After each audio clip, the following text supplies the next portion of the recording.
Mesdames, Messieurs, chers compatriotes, bonjour. Cette deuxième conférence porte sur le thème suivant. Des sociétés juives mal connues.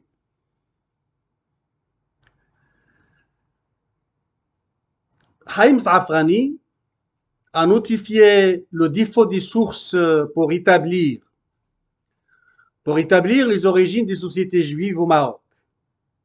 Il écrivait: nous nous trouvons devant un vide profond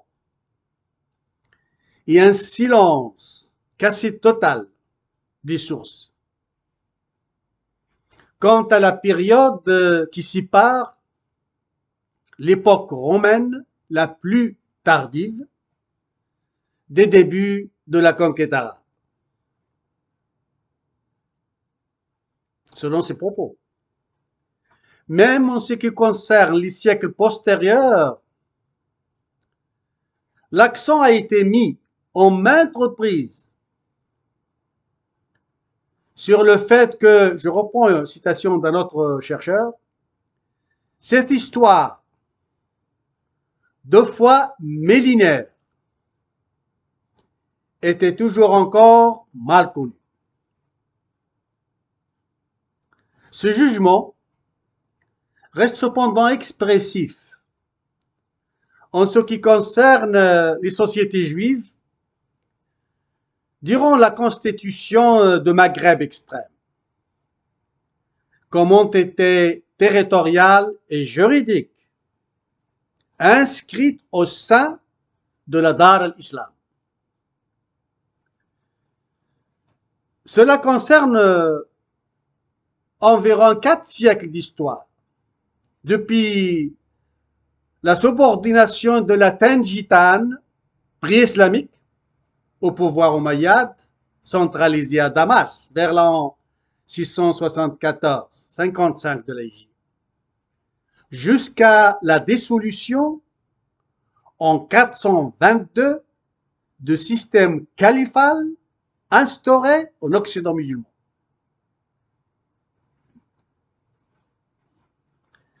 Nous dirons qu'il ne s'agit pas seulement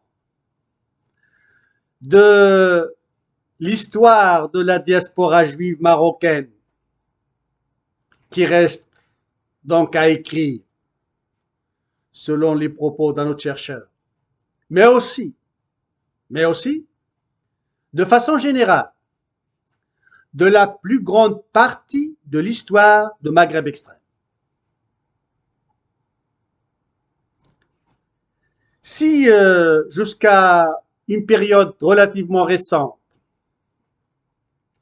le monde juif ne s'est que médiocrement intéressé à l'histoire de cette communauté oubliée, l'historiographie marocaine contemporaine n'a guère fait mieux depuis l'indépendance du Maroc, en passant ce silence, l'histoire du Rif, de l'Atlas et de Tamsna, aussi bien que de Tafilalt, le Sousse extrême et le Sahara. Les quelques écrits parus dernièrement n'ont pas suscité l'intérêt de la société savante marocaine, habituée à attendre les résultats des recherches réalisées hors du pays et en langue étrangère pour agir et entamer leur diffusion au Maroc.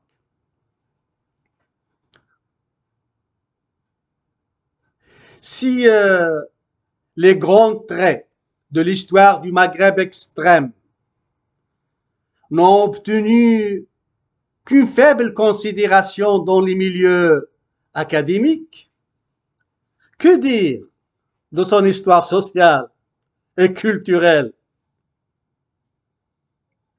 qui exige un esprit d'initiative et nécessité de recherche constante et approfondie,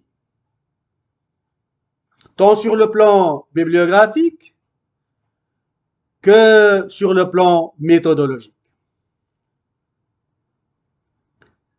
Exhumer de l'oubli et de l'indifférence l'histoire de Maghreb extrême durant les 4 premiers siècles de l'Égypte, pourrait être l'un des moyens de réaliser comment nos ancêtres musulmans et juifs ont su cohabiter harmonieusement.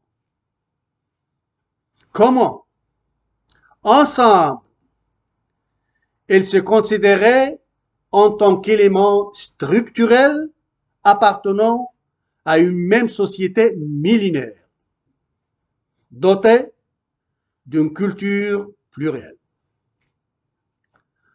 On a tendance à croire que pendant cette époque, la relation entre les deux composantes de la société maghrébine n'avait pas encore connu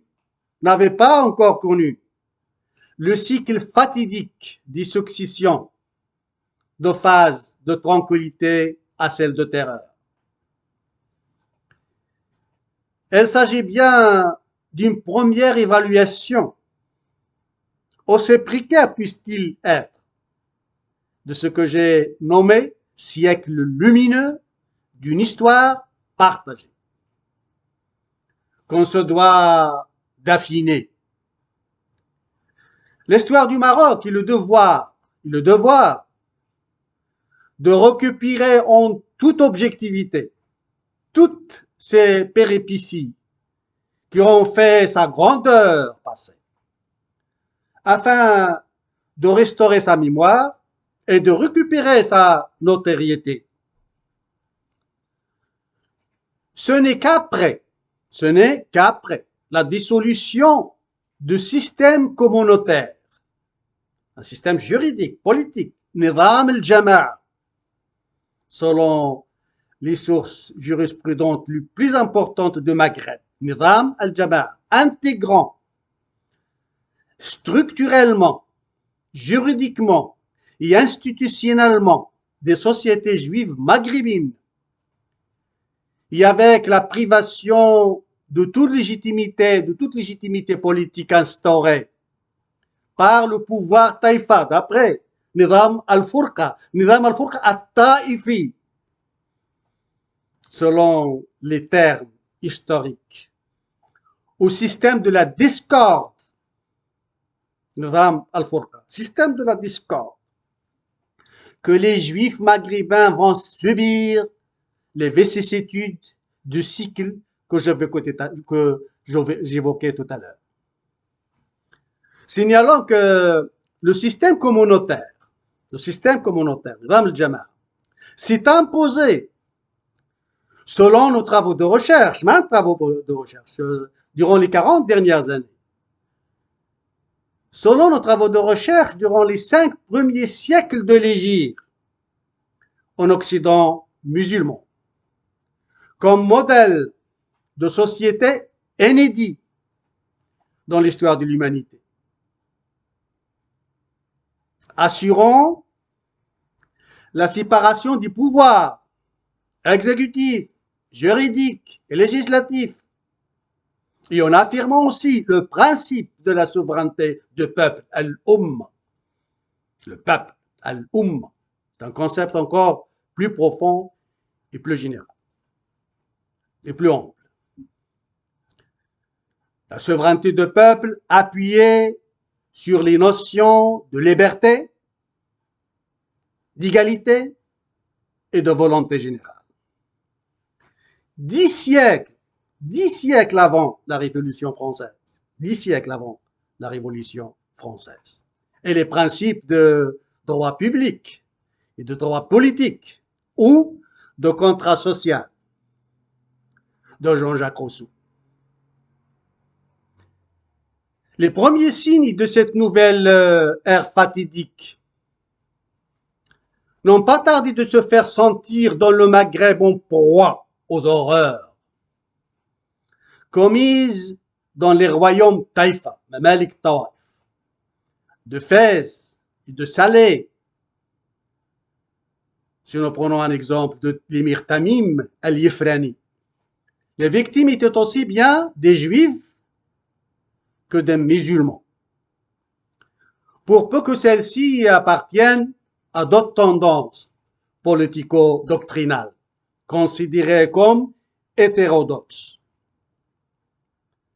Ce n'est pas par hasard que cet émir soit jugé par les chroniqueurs de son époque, de l'époque, comme étant un homme têtu. Ce sont les sources que le juge ainsi. Un homme têtu dans ses propos religieux, résigné à l'ignorance et acharné dans ses combats contre les Borowatas. Quant à Mime, en qualité de chef du clan semi-nomade Maghrawa, issu des Berbères Zenata, venu des confins de Maghreb, s'est emparé par force de la solennelle ville de Fès et n'a pas hésité de massacrer un grand nombre de juifs de la ville. Si Ibn Abi Zara, l'Anis al-Mutrif fi Tarikh al-Maghrib, Tarikh Madrid Fas, qui le note, de massacrer un grand nombre de juifs de la ville, selon ses propres termes. Par ailleurs, cette dynastie Taïfa s'est efforcée durant son règne de mener à terme la tâche de désarticuler le noyau central des tribus sédentaires Masmouda, Massamida, vivant dans la région appelée en arabe Souss el-Adna, le Tamsna actuel, les Rabat, Salé et les zones circondantes, qui s'étend de l'embouchure de l'oued Asmir, actuel Bourg-Grec. Le toponyme Asmir, mentionné par les sources arabes classiques, est un mot dérivé d'un nom commun prononcé en langue berbère Isma, qui veut dire le mouton. Jusque Piémont, de mont Adar, de source arabe. Actuel, Grand Atlas, Adar. C'est un nom commun attribué en langue berbère au chêne liège.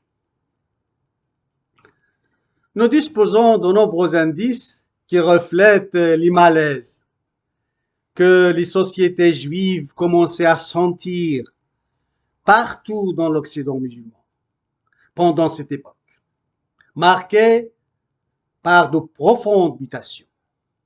Avec l'avènement des Almoravides, un siècle après, de nouvelles lois ségrégationnistes et étrangères à la jurisprudence musulmane de rite malikite du premier temps. La jurisprudence musulmane de rite malikite des premiers temps, étrangère à ces jurisprudences, vont occuper le devant de l'organisation sociale dans les grandes villes de Maghreb. C'est ainsi que Ali ibn Youssef, le grand sultan almoravide, avait interdit aux Juifs, selon les textes de chroniques de Maghreb, de l'histoire du Maghreb ancien, en arabe classique, avait, selon ce propre terme, interdit aux Juifs la résidence à Marrakech. Aucun d'entre eux ne peut y passer la nuit. L'accès leur a été permis seulement le jour. Et pour des raisons liées exclusivement aux tâches officielles ou relatives à son service privé. Se contraindre de se retirer le soir. Si jamais quelqu'un s'y fait arrêter la nuit, il risque de perdre sa vie et ses biens. C'est Al-Himyari, le grand géographe de Ceuta, que l'on note dans son livre de géographie, Ar-Rawd al-Mi'tar. les Juifs de tout le pays se verront ainsi interdire le libre accès aux installations urbaines dans la première capitale impériale. Alors que jamais auparavant, ça n'avait été le cas. Jamais.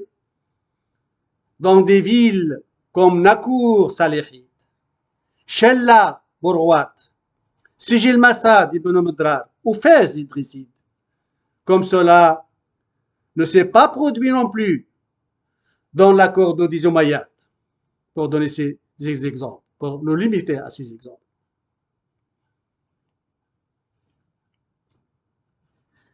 Je vous remercie encore une fois de votre aimable attention. Et à la prochaine conférence, Inch'Allah.